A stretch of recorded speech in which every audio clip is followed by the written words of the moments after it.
The opinions expressed are those of the host. The material is for informational purposes only. It does not constitute investment advice, and it is not intended as an endorsement for any specific investment. Visit crestmontpw.com for more details. This is Sam McGee with the Ascent, brought to you by Crestmont Private Wealth. We are located at 604 South Main in Boerne and One Riverway in Houston, Texas. It is September, and that means we're in the midst of, well, coming up on an election. We're looking at football, college football, lots of stuff going on. The brutal, stifling heat is coming to a close. We are in part 2 of our series on business ownership, and hopefully this has been really insightful to those listening and our audience.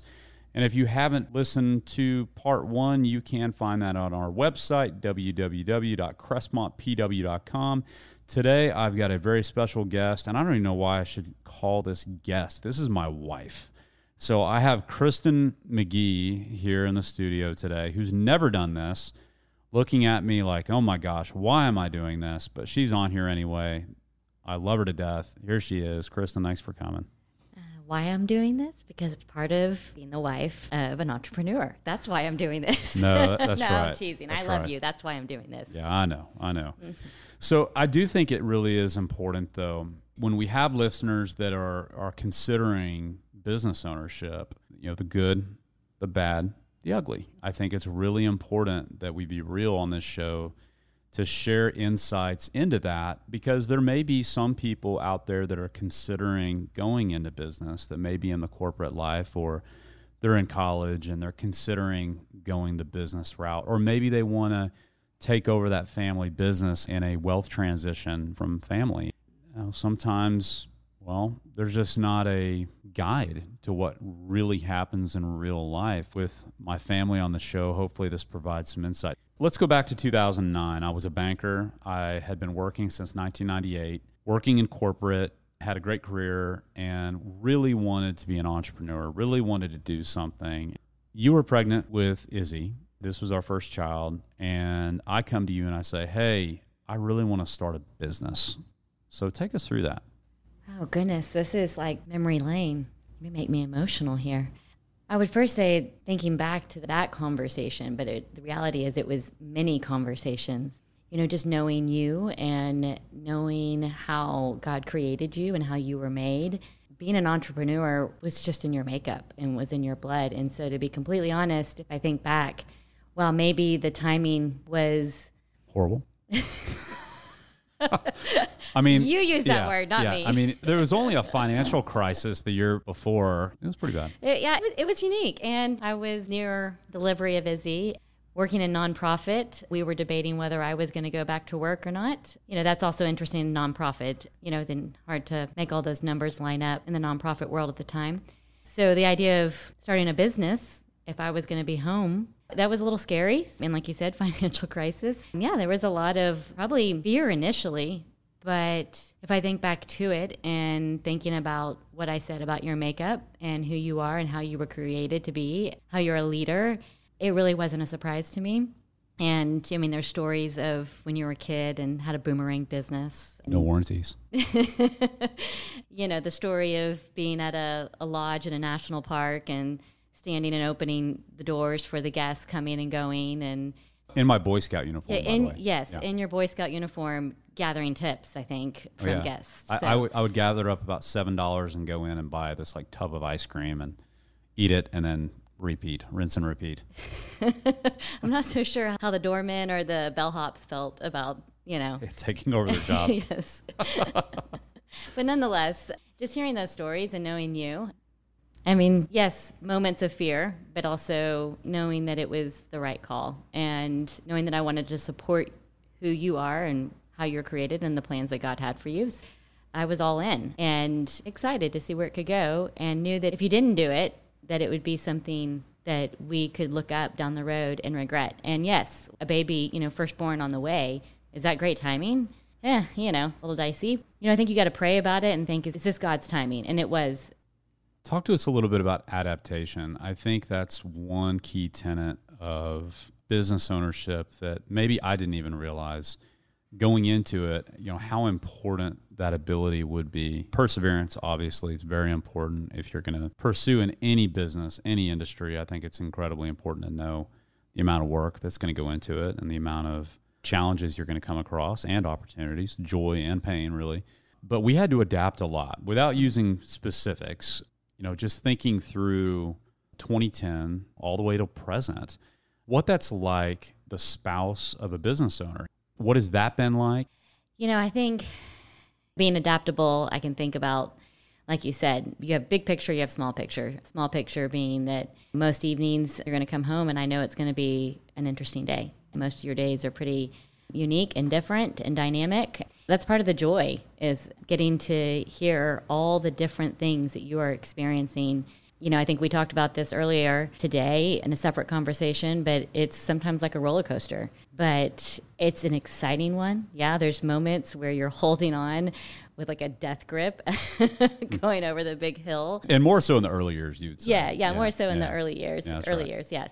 But you're kind of holding on that death grip going, yikes, here we go.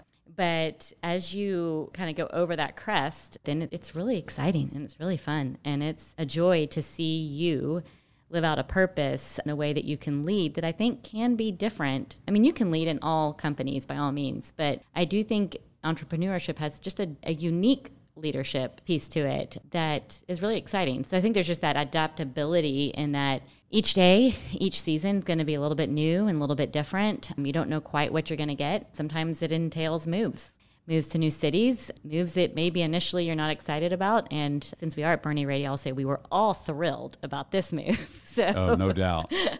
So Boerne Radio was a move that we couldn't wait for. We were so pumped. But some of the other moves were not necessarily in our initial plans and not what we were wanting to do, but we knew it was the right decision for the business and ultimately then for clients, for the team at Crestmont, as well as our family.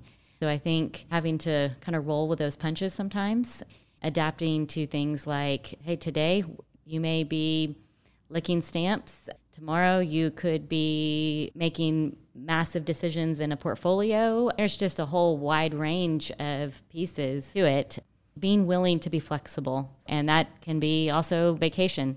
It's nice that we can kind of set a schedule sometimes and maybe get a little more dedicated time in the summer as a family, but that also means in the evenings you're dialing in and checking in. And you mentioned coming to Boerne. I think that's a pretty neat story. Take us back to 2020, coming out of COVID. Schools are starting to open back up. Restaurants are starting to open back up. Toilet paper is in plenty of supply. We saw the community around us changing up in Travis County. I know that you and I talked a lot about this, about wanting a different community. Talk a little bit about what that looked like at that stage of the business where we had an office in Houston, we had an office in Austin with an expiring lease, kind of what that looked like for our family. So 2020, we start praying about, what's God stirring in our hearts, where we want to go as a family, and what does that look like within the business as well, knowing that you're owner and needing to be nearby clients. So we put a poster board together and just, drew things with our kids. What was important to our family? What are some of the values? Yes, I'm a Longhorn, but I am married to an Aggie, so accessibility to College Station was in there. Just a variety of things. But specifically with Boerne, it was we wanted a place that was community and that everyone kind of has each other's back, that you're here to just really serve one another. But we were looking at it from the specific side of our family. What kind of schools do we want for our kids? And, a little bit smaller environment as, while city has its pluses and its benefits, just for us and our family, we wanted a little smaller environment. And so that was a good fit for us. So, there'd be a longer story than we maybe have time for, but we find ourselves in Boerne because of God's provisions. And really, honestly, it was an opportunity to be nearby Austin, where yes, you had a lease expiring, but that was already a community that you were in. Obviously, Houston, still accessible either by plane or by car. And that was kind of the focus. Initially, you could work out of our house, but there was the need for more office space for you, just to have a place to work, maybe not have dogs barking or in the background.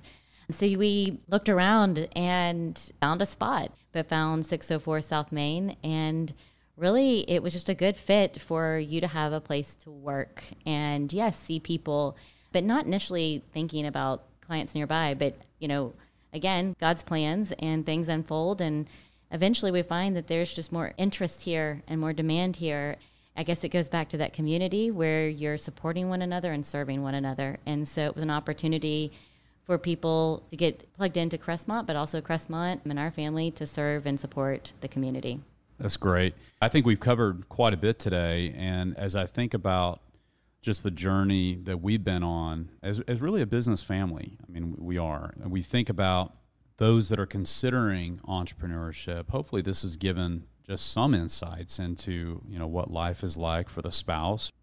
We've been through a lot since 2010, the end of a financial crisis, to different people occupying the White House, to different market environments, to COVID, and like you said, several moves as well. And I don't think that any of those would have been forecast in a business plan. And I think that's the key, is that if you're considering entrepreneurship, take a look at it from all the angles.